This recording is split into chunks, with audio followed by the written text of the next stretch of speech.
ரஷ்யாவில் மருத்துவம் பயில சிறந்த ஒரு அரிய வாய்ப்பு. வெளிநாடுகளில் மருத்துவம் பயில சிறந்த முறையில் உதவுகிறது ஏஜே ட்ரஸ்ட் கல்வி குழுமம்.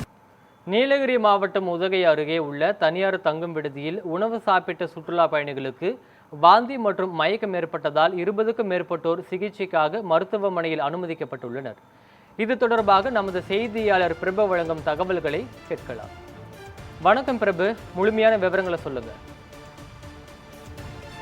வார விடுமுறை நாட்களை ஒட்டி மங்களூருவிலிருந்து மங்களூரு பகுதியில் உள்ள மருத்துவக் கல்லூரியிலிருந்து 70க்கும் மேற்பட்ட மாணவ மாணவியர்கள் தங்கள் ஆசிரியர்களுடன் நேற்று உதகைக்கு வருகை புரிந்துள்ளனர். அவ்வாறு வருகை புரிந்த சுற்றுலா பயணிகள் உதகை அருகே உள்ள எமரால்டு பகுதியில் அமைந்துள்ள தனியார் தங்கும் விடுதிக்கு தங்கி நேற்று இரவு உணவருந்திய நிலையில் அதில் இன்று காலை முதல் 30க்கும் மேற்பட்ட மாணவ மாணவியர்கள் தொடர்ந்து வயிற்றுப்போக்கு, மயக்கம், வாந்தி என தொடர்ந்து உடல் உபாதையானது ஏற்பட்டுள்ளது. இதனால் சிகிச்சைக்காக எமரால்டு பகுதியில் உள்ள மருத்துவமனைக்கு அனுமதிக்கப்பட்டு முதலுதவி சிகிச்சை அளிக்கப்பட்ட நிலையில் அங்கு 20க்கும் மேற்பட்ட மாணவர்களுக்கு தொடர்ந்து இந்த மயக்கம் மற்றும் வாந்தி ஏற்பட்டதால் மீள் சிகிச்சைக்காக 108 ஆம்புலன்ஸ் வாகனம் மூலம் உதகை அரசு மருத்துவக் கல்லூரி மருத்துவமனைக்கு கொண்டு வரப்பட்டு அங்கு தீவிர சிகிச்சைகளானது வழங்கப்பட்டு வருகிறது.